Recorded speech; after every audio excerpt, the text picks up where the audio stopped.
என் லைஃப்பில் இந்த மாதிரி ஒரு பெயின்ஃபுல்லான ஒரு சுச்சுவேஷனை நான் ஃபேஸ் பண்ணதே கிடையாது. மனசு முழுக்க வலி.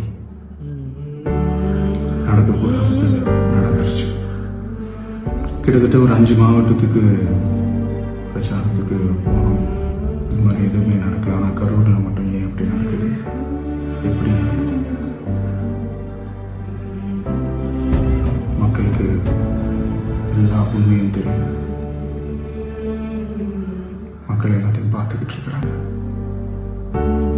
அந்த மனுஷன் தானே அந்த நேரத்தில் அத்தனை பேர் பாதிக்கப்பட்டு இருக்கும்போது எப்படி அந்த ஊரை விட்டுட்டு என்னால் கிளம்பி வர முடியும்?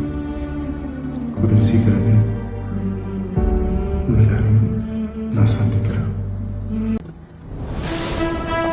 சிஎம் சார், உங்களுக்கு ஏதாவது இந்த பழி வாங்கணும் அப்படின்ற எண்ணம் ஏதாவது இருந்துச்சுன்னா என்ன வேணாலும் பண்ணுங்க.